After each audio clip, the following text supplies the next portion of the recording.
This Lightning Spear Sorcerer is the best fucking build I've ever played in Diablo 4. This build has taken me farther than I've ever been, and that's mostly my fault because I kind of lack the conviction and dedication that most of you others have. I'm normally gone in a couple of days after I make a bunch of videos, but this time I'm sticking around for the long haul because this is kind of insane. And once you really get a grasp on it, it's super easy to play. Now, I hate super long intros, so if you haven't skipped past anything, you can just use the timestamps down below and jump to whatever section you desire. But the first thing that I want to start with right here is gear. And I'm going to keep this pretty simple because I only have one good greater affix, and that is attack speed, and I'll go over that in just a second.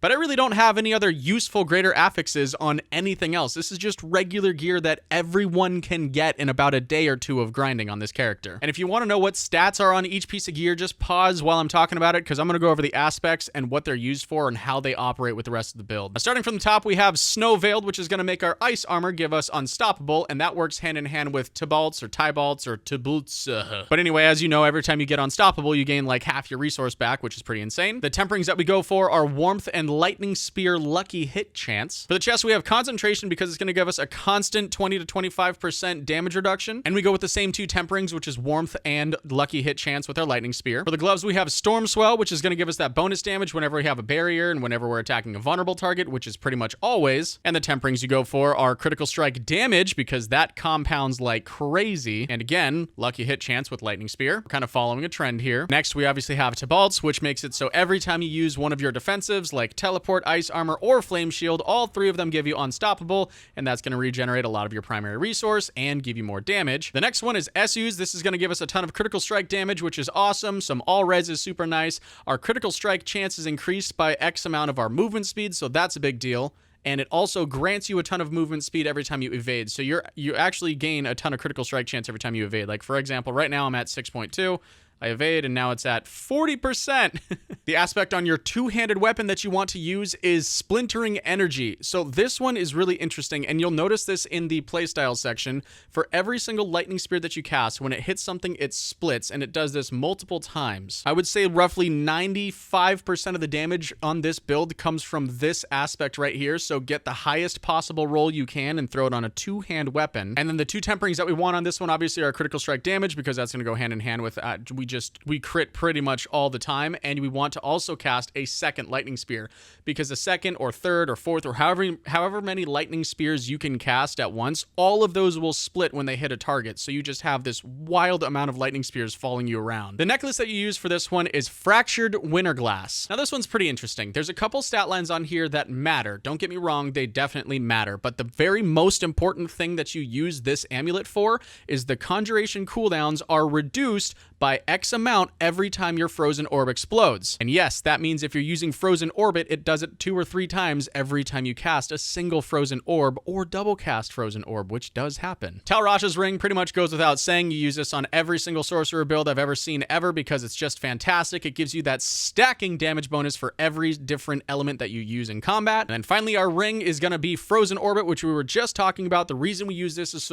so that your frozen orb, which isn't even runed, by the way, but it's so your frozen orb can reset the cooldown of your lightning spear. But the couple of temperings that we want on here is even more critical strike damage, because we want that on every single piece that we can get crit damage on, and then lightning spear cooldown, because yet again, that's the most important thing. The attack speed only matters when you have conquered the mana issues that this build has early on. Now, the couple of stats that you want to go for on your gear, it's a fair balance and mix between critical strike chance, critical strike damage. Attack speed is somewhat important, but I don't think it's as important as people make it seem. But then you actually do want to roll life and armor on things to get as high as you can on both of those. I would still like a little bit more armor, but again, I don't have any actual useful greater affixes on any of my gear yet, and I'm so excited to get there because I can already speedrun tier 100s like they're nothing. I can do it in, I think, 2 minutes and 30 seconds or 2 minutes and 45 seconds.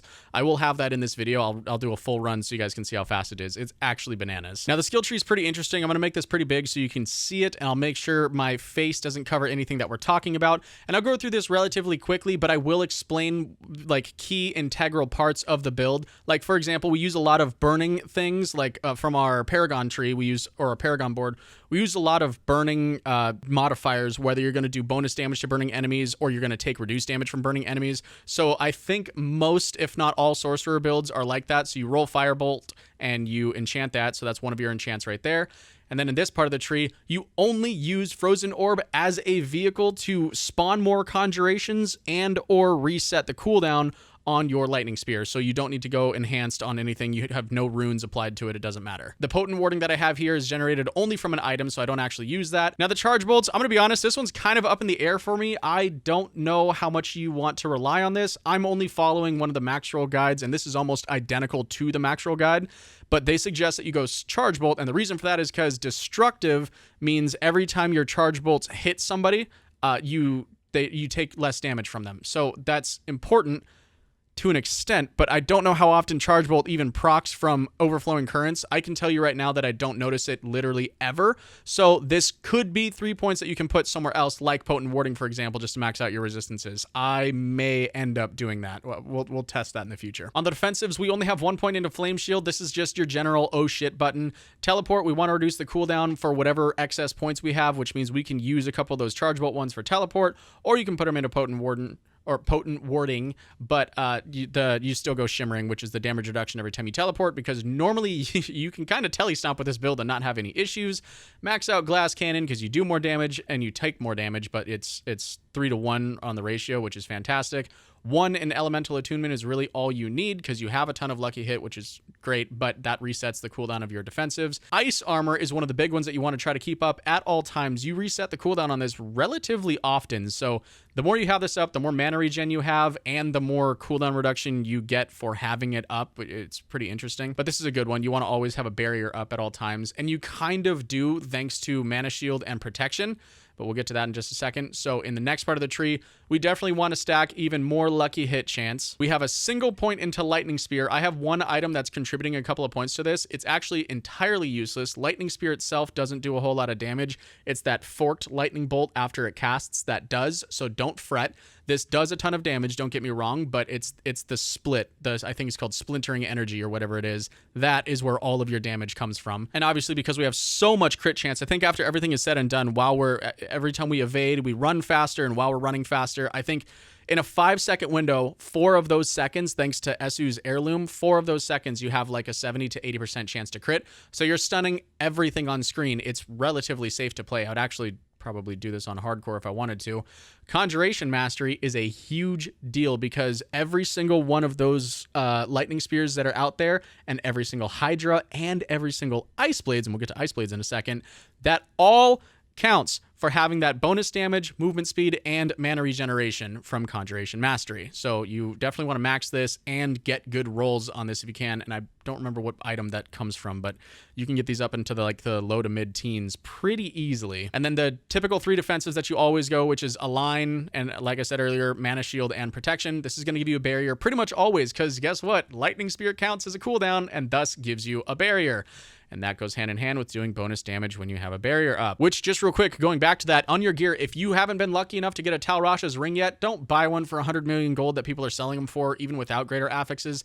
That's stupid. You can just drop one from one of the Uber bosses, and they're very, very easy to kill. You can kill them as a Firewall Sorcerer with 0 gear. But what I'm getting at is you can use Conceited in lieu of Tal Rasha's ring if you still haven't gotten one. Conceited is just fine, and it'll work hand in hand with the barrier and with Storm Swell. So you end up doing a bunch more bonus damage. It's kind of cool. Now, Ice Blades, this doesn't go on your bar, but you do buff it with summoned Ice Blades because every time it strikes, it reduces the cooldowns of your abilities, like Lightning Spear, and you enchant Ice Blades. So this is your second enchant. So remember, we've got Firebolt and then Ice Blades. On the next part of the tree, we literally just have the extended barrier duration. We have Devouring Blaze, which gives us more critical strike damage to burning enemies, which is everybody. And then Static Discharge is great. Critical strikes have a chance to form Crackling Energies. The Crackling Energy ends up doing a lot more damage than I thought it did. I thought it was meh. I thought it was okay. No, it turns out it actually does a ton more damage than most people realize. Down on the ultimate tree, the only things that we have from warmth are obviously from our items, but that's cool because we're healing pretty much all the time because everything is always burning if it's not already dead. Unstable currents, which I think I've always called this overflowing currents or overflowing energy, and neither of those are correct. Unstable currents is your ultimate. This ultimate, I'm still about 80% of the way there to fully understanding why we use this ultimate instead of using something like Frost Nova to be a little safer,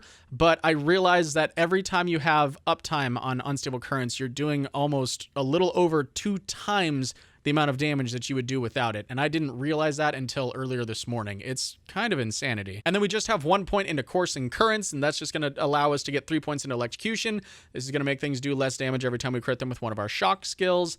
And lastly, we have Veer's Mastery. Veer's Mastery makes it so that we do bonus damage to bosses, which is probably the more important part, but it also gives us a ton of AoE when we're clearing general mobs. So versus everything else in the tree here, that's obviously the most important key passive. Some people do build this a little bit differently. I don't know exactly what they do different from the max roll guide. I just follow that basically to the T, and this has been working insanely well. So if you have anything you want to add about the skill tree or anything like that, throw it in the comments down below, and let's get into the Paragon. For the Paragon board, I say this in every single video. I'm not going to go super deep and explain every single node or anything like that. I always advocate to use some kind of guide because Paragon boards can be quite overwhelming until you're a professional at this. Then you can kind of put points wherever you want.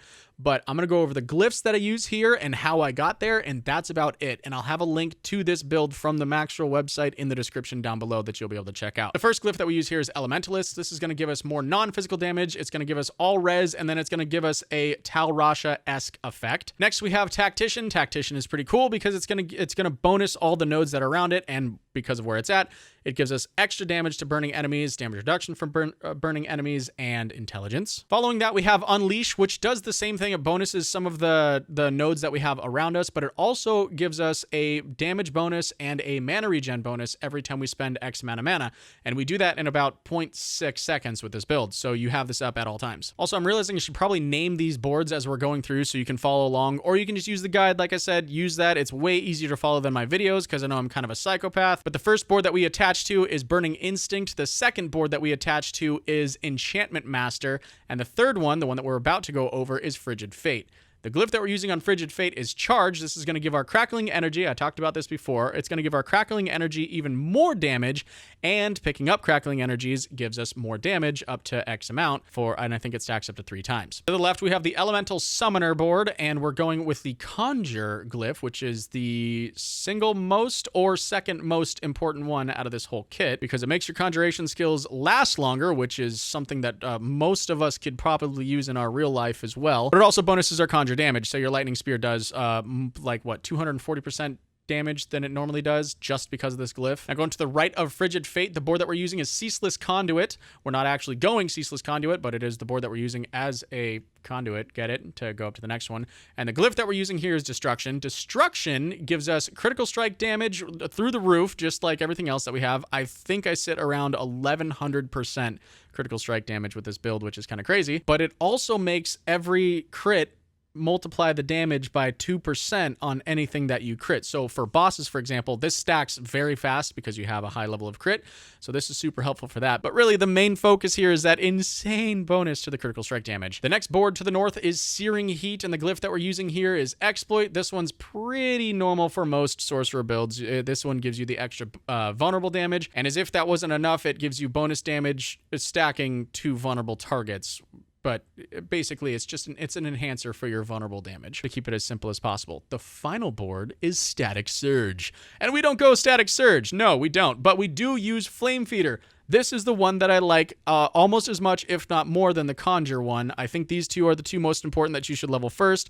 I think you go Conjure first, then Flame Feeder, then Exploit and Destruction, and then you can level the rest of your glyphs however you wish. And this is the one that's going to give us bonus damage to burning targets, and that's something that's necessary since we use the Firebolt enchant, etc. You get the picture here. I don't think I need to explain this too much. So like I said previously, you can do whatever you want to do. This is just what I'm using to showcase this build, and if you want to follow along and do exactly what I did here, just follow the link in the description that takes you to the Lightning Spear guide done by Maxroll. So I don't think there's anything else that I really need to go over. If you have any questions about this, let me know, but I'm going to roll the tape so you can see what it looks like. I'm going to get rid of my face. This is basically a speed run of a tier 100 Nightmare Dungeon, so enjoy.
ready yet.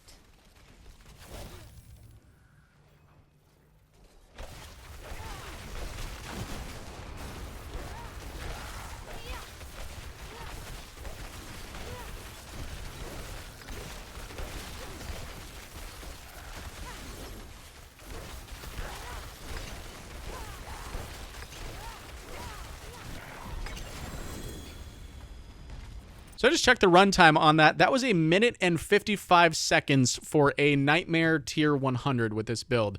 What's funny, and something that I think this build, like, you need to know before you play this at this level, is it makes the runs almost seem boring because your lightning spears will jut out ahead of you and kill things before you even see them on screen half the time. So it kind of makes it feel like whatever content you're clearing, it's a little barren, but it's actually not. Your lightning spears are just that strong. Like, this build really is just that good.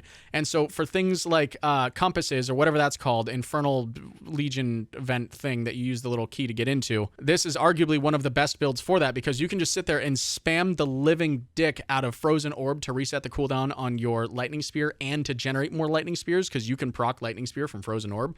So you can just sit there and turbo spam that living hell out of Frozen Orb and do nothing, and you'll clear the entire compass realm pit thing that you do. And it's actually crazy. I've done a tier 3, I've done a tier 4 on this one so far. I'm about to test a tier 5 when I'm done with this video, just to see, because again, I don't have any like useful greater affixes, and this is still one of the strongest builds I've ever had my hands on in this entire game. But what I'd love to know is what you actually think of this build, or if you've played it, any modifications that you've done to make it more fun. Let us know in the comments down below. If you don't have anything nice to say, you could throw it down there. I'll either block you or you can just saw off your hands and eat them.